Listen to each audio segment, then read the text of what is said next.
고체온 아동의 간호. 어린 아동은 체온 조절 기능이 저하되어 있으므로 성인보다 고체온의 위험이 더 크며 심각한 고체온 시 쇼크 상태가 얼만큼 위험하므로 간호사는 고체온 아동에 대한 간호에 대해 알아야 할 것입니다. 그럼 고체온 아동의 간호에 대해 시작하도록 하겠습니다. 순서입니다. 고체온 아동에 대해 알아보기 전에 학습의 효과를 높이기 위해 발표 후 풀어볼 퀴즈를 먼저 살펴보도록 하겠습니다. 1번, 팔, 다리의 불수의적인 근육 경련과 발한이 나타나면서 정신 기능은 온전한 특징이 있고 치료하지 않으면 열탈진으로 진행될 수 있는 이것은 무엇일까요? 2번, 아동이 약을 먹지 못하거나 토를 할 때 자약으로 해열제 투여가 가능할까요? 3번, 고체온은 발생은 숙주의 방어 작용으로 인해서일까요? 다음의 질문에 답을 할 수 있게 집중해서 들어주시기 바랍니다.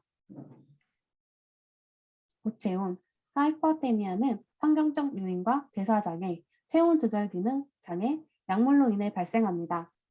고체온일 경우에 즉시 체온을 떨어뜨리는 조치를 취해야 하는데요. 어린 아동은 체온 조절 기능이 저하되어 있으므로 고체온의 위험이 있습니다.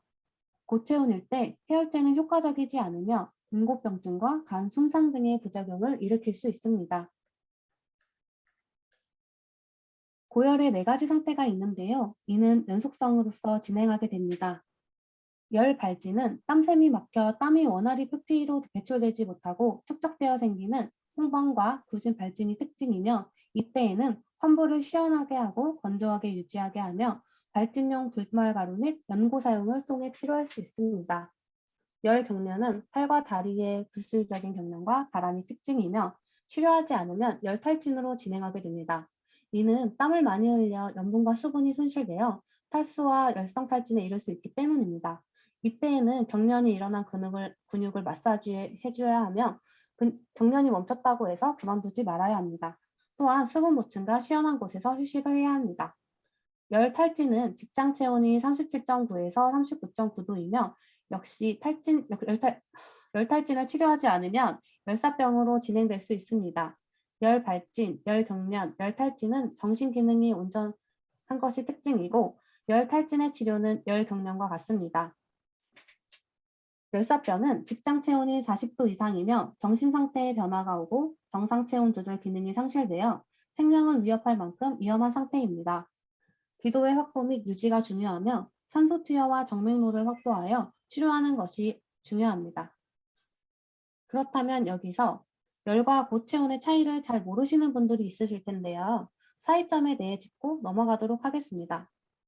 열의 원인은 감염이나 염증에 의해서이며 일반적으로 40도 미만입니다. 열은 숙주의 방어작용으로 인해 일어납니다. 고체온의 원인은 주위 온도의 상승과 신체 활동, 열 소실 기전의 손상으로 인해 일어나며 심할 경우엔 40.6도 이상으로 상승됩니다. 고체온은 치상하고 체온 조절 중추의 능력 상실로 인해 일어나게 되는데 심할 경우 쇼크가 올 수 있으므로 빠른 조치가 필요합니다.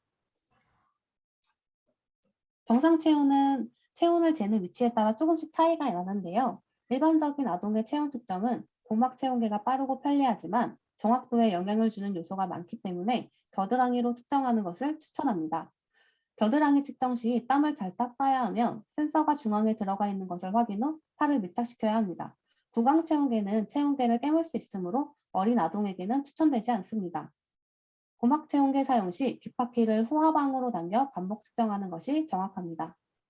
고체온 사정은 A, B, C인 기도, 호흡, 순환을 사정하고 관찰해야 합니다. 또한 활력증후를 사정해야 하는데요. 그는 심각한 열 질환, 특히 열사병 시 쇼크 상태가 오므로 쇼크 상태를 알 수 있는 빈맥과 저혈압을 확인해야 합니다. 다음은 아동의 의식 수준, 피부, 온도, 색을 사정하고 기록해야 합니다. 의식 수준과 정신 상태 감소는 열사병으로 악화됨을 나타내는 징후입니다. 또한 발생한 사건에 대한 사정의 요인을 수집하고 검체를 수집하여 아동의 상태를 사정할 수 있습니다. 열사병이 있는 아동에게는 급속 냉각요법을 수행해야 하는데요. 가장 효과적이고 실용적인 방법은 증발 냉각 방법입니다. 주의점은 저체온을 발생할 수 있으므로 38에서 39도가 되면 냉각요법을 중지합니다. 냉각요법의 방법으로는 증발 냉각법인 젖은 수건으로 덮거나 선풍기 등을 통해 공기를 순환시키면서 물을 뿌리는 방법이며 얼음 주머니는 모두 다 알고 계신 얼음 주머니를 목과 겨드랑이, 서해부에 적용하는 것입니다. 이때에는 피부 손상 여부를 확인해야 하고요. 악성 고열은 약물로 인해 일어나는 급속히 진행되는 고열로서 단트롤렌을 투여하여 치료할 수 있습니다. 그러나 근육질환, 칼슘 채널 차단제 투여와도 환경으로 인한 고체온에서는 부적절합니다. 또한 정맥로를 확보하여 수분 공급을 하고 아동의 옷을 벗기며 지속적으로 체온을 모니터링합니다. 또한 체온의 합병증인 발작과 부정맥, 저혈압, 심부전, 간 손상 등이 있는지 모니터링해야 하며 심전도를 통해 냉각요법 동안 발생 가능한 변화에 대해 모니터링합니다. 냉각요법 시 극심한 떨림, 오한이 있을 수 있는데 이는 벤조디아제핀, 진정제, 근육이완제를 투여할 수 있습니다. 또한 검사 결과를 치료 전 수치와 비교하여 확인할 수 있습니다. 아동의 간호중재 시 절차에 보호자가 참여하기를 원하는지 아동의 의사를 확인해야 하고 절차에 참여하기를 원하는지 보호자의 의사 또한 확인해야 합니다. 또한 아동과 보호자가 해당 절차를 시행하는 이유와 관련 위험성, 이점에 대해 이해하고 있는지 사정하는 것이 중요합니다. 고체온과 열의 차이를 처음에 설명해 드렸는데요. 아동이 병원을 찾는 가장 흔한 이유는 발열이며 간호사들이 가장 흔히 접하는 증상 중 한 가지라고 합니다. 고열과 함께 전신에 일어나는 경련인 열상 경련을 참고로 알아보도록 하겠습니다. 열상 경련은 보통 9개월에서 5개월까지 발생률이 높고 체온이 높다고 해서 무조건 경련이 발생하는 것은 아닙니다. 아동은 면역체계나 체온 조절 체계가 완성되지 않으므로 쉽게 열이 오르는데 이때 열 처리가 안 되면 경련까지 이어집니다. 원인으로는 가족력도 있으나 대부분 피로가 원인입니다. 아동이 고열로 갑작스럽게 경련이 일어난다면 당황하게 되는데요. 대처 방법으로는 먼저 경련 중에 장애물이 없고 단단하지 않은 바닥에 눕혀 고개를 옆으로 돌려줍니다. 음식물 등으로 인한 기도가 막힐 수 있고 이로 인한 질식으로 인해 고개를 옆으로 돌려줘야 하며 옷을 느슨하게 해주고 편안한 자세를 취해줘야 합니다. 경련을 관찰하고 기록하며 경련이 먹기를 기다린 후에 병원에 방문하도록 합니다. 발작 중인 아이를 이동시키는 것은 아동이 다칠 수 있으며 이는 상황을 악화시킬 수 있습니다. 경련 시 주의사항으로는 경련이 15분 이상 지속되거나 비대칭적으로 경련을 보일 때 15초 이상 숨을 멈추는 등인 경우에는 119를 통해 신속히 병원에 와야 하며 경련 시 잡거나 주무르는 것은 금기입니다. 아동이 열성 경련으로 입원하였다면 간호사는 다음의 사항을 교육해야 합니다. 3개월 미만의 아이가 열이 나는 경우, 39도 이상이거나 열성 경련을 일으킨 적이 있는 경우, 많이 아픈 듯한 표정, 그리고 의식이 없는 경우, 머리가 심하게 아프거나 몸이 뻣뻣한 경우, 잘 못 삼키고 침을 흘리는 경우, 고개를 숙이지 못하거나 숨을 제대로 못 쉬는 경우, 먹으려 하지 않고 처져 있으며 소변이 감소하여 심한 탈수가 예상되는 경우입니다. 다음은 아동이 고열이 흔히 일어나므로 해열제를 많이 복용하게 되는데 이러한 해열제에 대해 알아보도록 하겠습니다. 일반적으로 해열제는 38도 이상 열이 나는 경우 사용하게 되며 다양한 경로를 통해 투여할 수 있지만 대부분 구강으로 투여하게 됩니다. 가장 많이 사용하는 아세트아미노펜과 엔세이드 계통인 이부프로펜, 덱시부프로펜이 있으며 아스피린은 라이 증후군이라는 급성 뇌염증의 위험 때문에 18세 이하 아이에게는 권장되지 않습니다. 아동이 도토하거나 약을 먹지 못하는 상황일 경우라면 자약으로도 투여할 수 있습니다.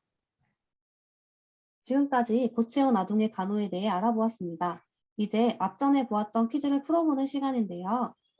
1번, 팔, 다리 근육의 불수의적인 근육 경련과 발항이 나타나면 정신기능은 온전한 것이 특징이고 열 탈진으로 진행되는 이것은 무엇일까요? 정답은 열 경련입니다. 2번, 아동이 약을 먹지 못하거나 토를 할 때에는 좌약으로 해열제 투여가 가능할까요? 네, 맞습니다. 해열제 투여가 가능합니다. 하지만 구강으로 투여 있는데 열이 떨어지지 않는다고 해서 의사와 상의 없이 단독으로 좌약을 투여하는 것은 피해야 합니다. 3번, 고체온은 숙주의 방어 작용으로 발생할까요? 아니죠. 고체온은 시상하부의 체온 조절 중추의 능력 상실로 발생합니다. 모두 정답을 맞추셨나요? 모두 정답을 맞추셨길 바라며 유익한 시간이 되셨길 바랍니다. 마지막으로 관련 영상을 시청하고 마치도록 하겠습니다. 감사합니다.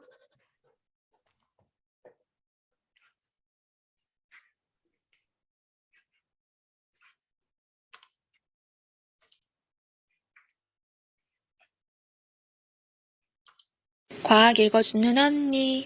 열이 나는 것은 질병에 대한 정상적인 면역 반응이다. 우리 몸이 바이러스나 세균 등에 감염되면 면역 세포에서 분비된 사이토카인이 뇌 혈관 세포에 작용한다.